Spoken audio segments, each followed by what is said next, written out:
The fire has a peculiar way of consuming everything around it. But have you noticed how certain things always seem to escape?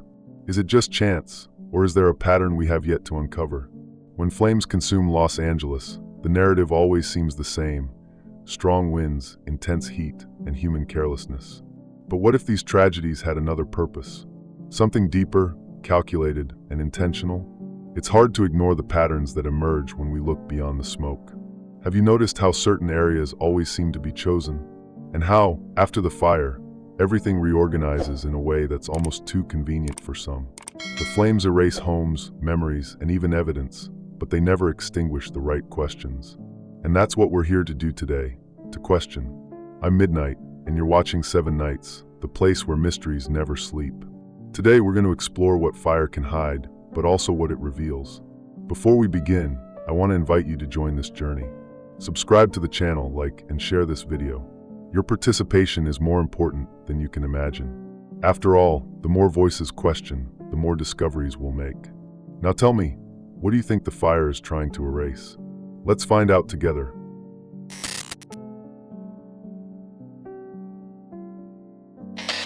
When a fire starts in California, we usually follow the same narrative.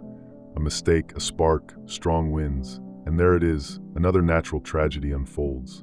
But what if I told you that, in some cases, the flames might serve a more strategic role? Sounds crazy, but let's look at the facts. Take a closer look at who suffers the greatest impact from these fires. It's not just forests and homes that burn. Recently, an old warehouse was reduced to ashes. At first glance, it seemed like just another storage facility. But upon reviewing the records, we found an interesting connection. The site was leased by a tech company that, coincidentally, was involved in an antitrust lawsuit against Silicon Valley giants. Yes, you heard that right. Coincidence? Perhaps. But the convenience of this fire is hard to ignore. Now look at the patterns. The areas most affected are often remote, far from the public eye, and frequently house structures that seem unimportant. However, these structures often harbor stories that few want to see revealed. Warehouses with confidential records, research labs, abandoned offices. And do you know what they all have in common? A trail of investigations, controversies, or even lawsuits before they turn to ashes. Take, for example, a peripheral lab that was under investigation for irregularities in clinical trials. One day, the investigation was progressing. The next, the entire building was reduced to rubble. No records, no evidence, no case. It's as if the fire not only consumed wood and concrete, but also the questions no one wants answered. Now think with me, why do such fires seem to have such precise targets? Isolated homes? Warehouses with little surveillance? Do you know what these areas have in common? They lack eyes and cameras. They're perfect for burning and disappearing without a trace. But then comes the question, who stands to gain from these destructions? Fire erases more than physical evidence. It silences stories, erases trails, and forces us to accept generic explanations. Power lines, dry trees, human negligence. Sure, these factors contribute, but do they explain everything? How is it that the most vulnerable areas are always those tied to some controversy or hidden interest? Too many coincidences often have a cause. And when the ashes cool, the question remains, why these specific regions? And more importantly, who benefits when everything turns to dust?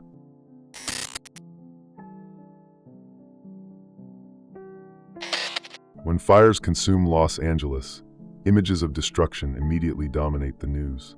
Helicopters hover over the affected areas, cameras capture the red skies, and stories of displaced families flood the headlines. It seems like we're seeing the disaster from every angle, right? Wrong. What the media doesn't show can be as revealing as what it chooses to highlight. Let's take a closer look at the coverage. The narrative is always the same: extreme weather conditions, human negligence, Santa Ana winds. All very convincing but superficial. Isn't it curious that journalists rarely delve deeper into the patterns or investigate the areas affected? Sometimes these same regions are tied to sensitive financial or political interests. And the question remains, why isn't anyone in the media connecting the dots? There's something even stranger. Some media companies have direct financial ties to corporations that, ironically, benefit from the fires. Major construction firms, real estate investors, and even energy companies are prominent advertisers. Could the media be manipulated to divert attention from deeper interests? Or is it merely a pawn in a system where it cannot bite the hand that feeds it? And it doesn't stop there. There have been cases where entire reports on irregularities in affected areas were mysteriously shelved. Journalists who tried to dig deeper into surface-level explanations faced censorship, dismissals, or even had projects canceled. Doesn't it seem odd that, in an era where information is everywhere, so many questions remain unanswered? Now think about when these fires occur. Have you noticed how they often coincide with political scandals or delicate events that suddenly vanish from the headlines? It's called the smoke effect. Public attention shifts to the human drama of the fires, while other crises dissolve in the fog of forgetfulness. It may sound like a conspiracy theory, but the pattern is hard to ignore. Another interesting point: the relationship between major corporations and media outlets. Some companies accused of causing or benefiting from the fires heavily invest in advertising campaigns to shape public opinion. When you see an emotional ad about helping victims and rebuilding communities, think twice. Could it be a way to buy silence and goodwill? Of course, we can't say that all media are complicit. Many reporters genuinely want to uncover the truth, but encounter invisible barriers. In a famous investigation, a journalist probing unusual patterns in the fires had official data access blocked. The reason? No one knows. The justification? None. And the cycle continues. Now pay attention to the news cycle. While the flames burn, coverage is intense. But as soon as the fire dies down, the topic vanishes as if it never existed. Isn't it intriguing how investigations into the origins of the fires or the economic aftermath receive so little attention? It's almost as if someone decided we've heard enough. So, I ask, is the media on the side of truth or profit? Is it being used as a tool to divert attention, or is it also a victim of a larger game? What do you think? Could there be a powerful interest that prefers the public to see only what's in front of them while the real game unfolds in the shadows?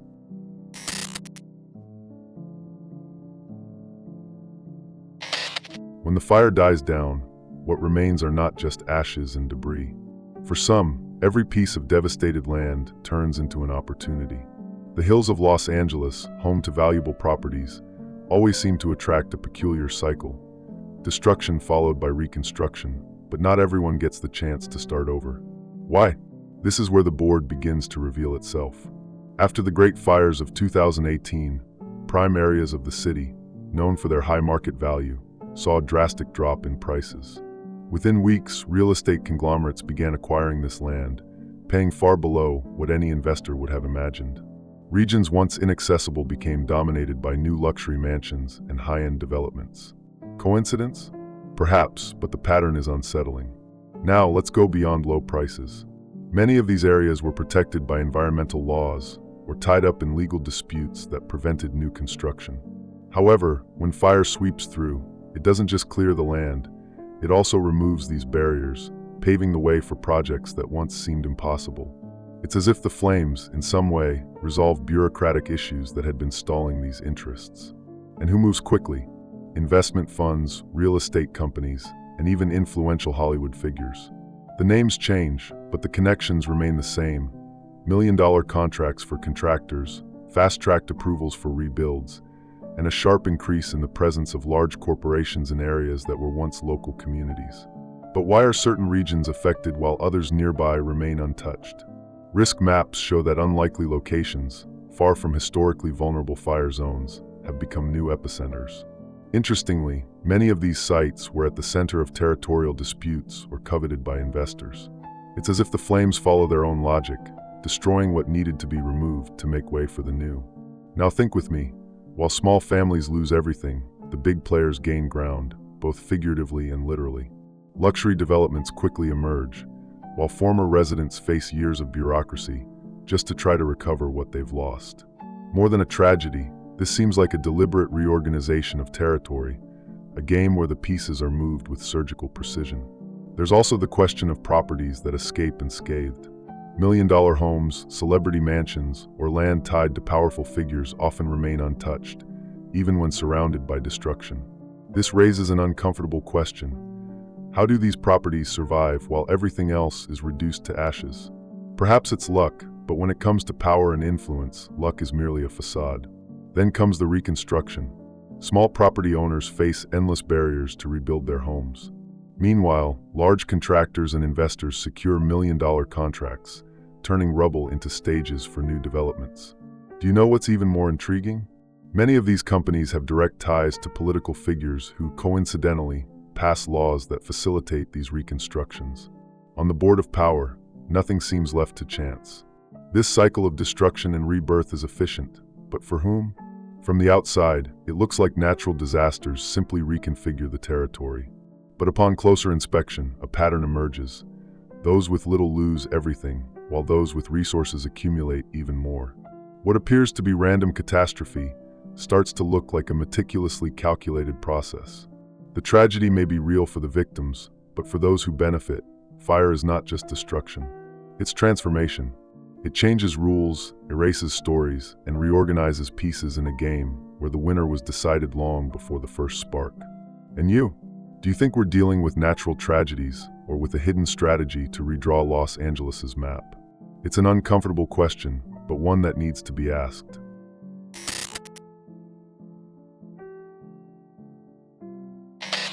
Wildfires have always been treated as natural phenomena, but what if there's more behind these devastating flames? What if the fires consuming Los Angeles are, in part, orchestrated by something far more sophisticated than human negligence or weather conditions? The idea might sound absurd, but let me present some intriguing facts. Climate science has advanced faster than most people imagine. Technologies capable of influencing weather patterns and even directing natural phenomena are far from science fiction. Have you heard of HARP, the High Frequency Active Auroral Research Program? Officially, it's a research program to study the ionosphere. Unofficially, critics allege it can be used to manipulate the climate on a global scale. It might sound far-fetched, but patents for technologies capable of concentrating heat in specific regions have existed since the 1980s. Are we underestimating what is already possible? During some of California's largest wildfires, satellite images captured anomalous thermal patterns. Certain areas showed concentrations of heat so intense that experts were puzzled. Initial hotspots emerged in remote locations, far from power lines or potential natural causes. The almost surgical precision with which the fire spread raised suspicions. Were these areas deliberately chosen? Moreover, there's a curious detail: the perfect cuts left by the fire. Have you seen those images of streets where one house is completely consumed while the neighbor's remains untouched, without even a soot mark? The official explanation often mentions local wind conditions or more resistant structures. But does that explain everything? Or could this be evidence of selective technology at work? And it's not just governments with an interest in manipulating the climate. Private companies are also heavily investing in climate engineering. Some are contracted to disperse clouds or induce rain in agricultural regions, but what's stopping the reverse use of these technologies? Imagine a tool that, instead of preventing disasters, could create them. Who would have the power to control something like that? And more importantly, why? The use of climate manipulation as a weapon was publicly discussed during the Cold War. Declassified documents reveal plans to create artificial storms and redirect hurricanes. Do you really think these ideas simply disappeared? Or were they refined, kept out of public reach, and taken far beyond what we imagine? The fires also raise an even more unsettling question. If we already have technologies to manipulate the climate, why aren't they being used to prevent tragedies? And why are the burn patterns in Los Angeles so repetitive, always affecting specific areas while others, equally vulnerable, remain intact? The absence of action is as suspicious as the possible deliberate use of these technologies. Let's connect the dots. Who benefits from a fire? Large investors, real estate corporations, and even governments can profit from chaos. Now, imagine the power to cause a disaster exactly where you need it to happen. It's a tool that redefines boundaries, removes obstacles, and invisibly reorganizes the economic and political landscape. The idea of deliberate climate manipulation still faces resistance, but patterns don't lie. During the 2020 fires, for instance, official causes mention transmission line failures. But what about the thermal records showing abnormal temperatures in areas without any electrical infrastructure? These are questions conventional science isn't fully answering. In the end, fire leaves more than destruction. It leaves doubts. Doubts about the extent of power held by those who control technology, and about how much we're kept in the dark. Are we facing natural disasters, or is the climate being used as a tool for far darker purposes? What do you think? Are we ready to see beyond the obvious?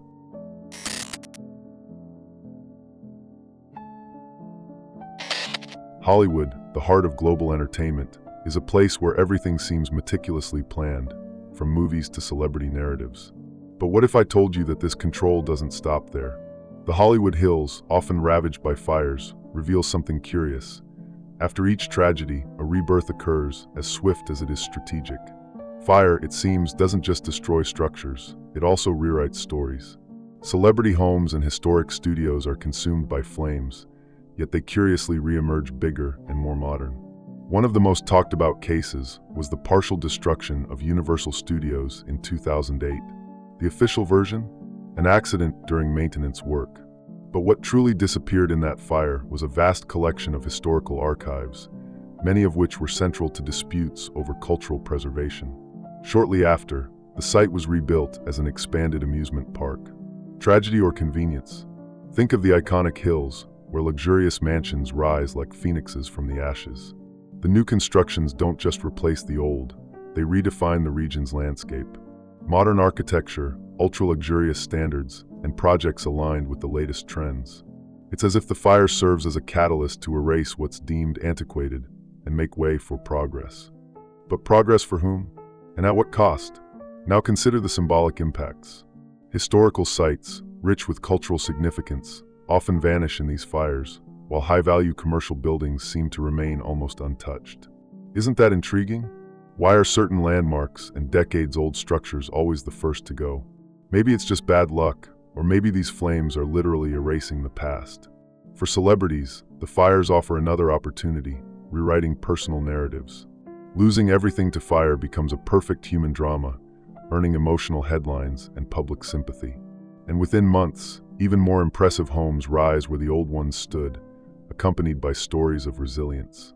Isn't that a convenient way to turn the page on past scandals or controversies? And the cycle doesn't stop.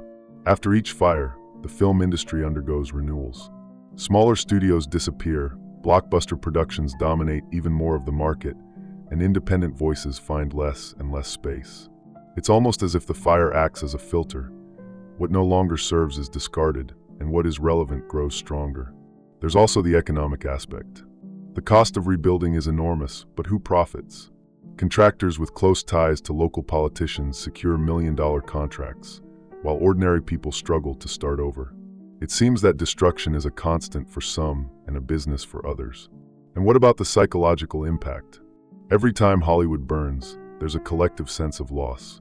But that loss also reinforces a myth, that Hollywood is resilient, capable of rising from any tragedy. For fans, it's inspiring. For those behind the scenes, it's a golden opportunity to reconfigure both the physical and symbolic terrain. But the coincidences don't stop there. During post-fire periods, new stars often emerge while older figures fade from the spotlight. It's as if the destruction is also a symbolic cleansing, a generational shift that keeps the machine running. Who decides who stays and who goes? And does fire play a role in this renewal? Hollywood, like a phoenix, seems to rise from the ashes after every tragedy. But unlike the legend, this rebirth isn't spontaneous. It's carefully planned, controlled, and often directed. Amid the ruins, a new city emerges, but with the same essence. Glamour on the surface, secrets in the shadows. In the end, fire in Hollywood is more than destruction. It's a tool to shape narratives, erase inconveniences, and pave the way for what is necessary. But the question remains, how much of this rebirth is natural, and how much is deliberate?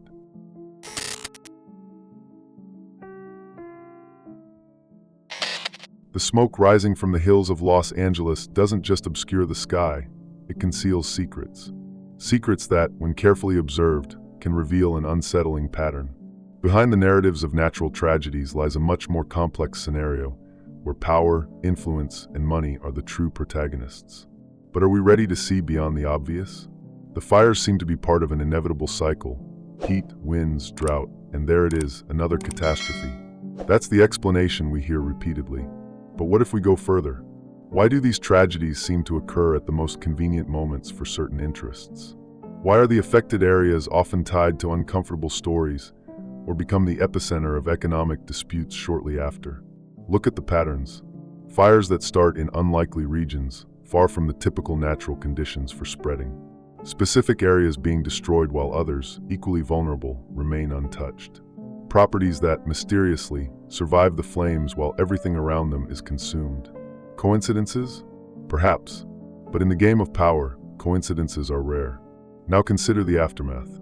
The tragedies make headlines, the human drama dominates the news, and the important questions are forgotten. Who investigates the origins of the fires? Who questions the million-dollar reconstruction contracts? And more importantly, who truly benefits when everything turns to ashes? It's uncomfortable to admit, but devastation isn't always accidental. Often, it's part of a larger plan, a game where the winners were chosen long before the first fire started. While local communities struggle to rebuild, the real moves happen behind the scenes. Large corporations take advantage of the chaos to acquire land at bargain prices. Politicians pass strategic changes, and influential figures expand their reach. It's an almost perfect cycle, but it leaves one question in the air. Why isn't anyone talking about it? The smoke, both literal and figurative, creates a barrier few dare to cross. It hides the true intentions behind the flames, diverts attention, and forces us to accept simple narratives. It was the heat. It was the wind. But was it really? And what about the evidence that doesn't fit neatly into this convenient picture? Additionally, the fires erase more than physical structures. They erase memories, stories, and even documents that can never be recovered. Historical records, important archives, and even cultural artifacts disappear in a matter of hours. It's as if the flames are selective, destroying what's inconvenient and leaving untouched what serves certain interests. But the most troubling aspect is how all of this affects us. With each tragedy, we become more accustomed to the idea that fire is uncontrollable, inevitable. We grow apathetic, accepting the easiest explanations and ignoring the questions that should be asked. Are we being conditioned to see fire as a force of nature when it might be much more than that? The truth is, the fires in Los Angeles aren't just natural events. They're part of something larger, something that unfolds in the shadows while the smoke keeps our eyes occupied. Who controls this game? Who decides the fate of these lands, these communities, these stories? And most importantly, who ensures that we remain blind to the bigger picture? In the end, fire isn't just destruction. It's transformation, a tool used to erase the past and shape the future. But whose future? For those watching from afar, it might seem like just another tragedy. For those in control, it's an opportunity. So now I ask, are we ready to look beyond the smoke? Or would we rather continue believing that all of this is just a coincidence? If you've made it this far, it's because you, like me, feel that there's more than what we're being told. Fire consumes, erases, and reorganizes, but it cannot destroy our curiosity. And that's what unites us.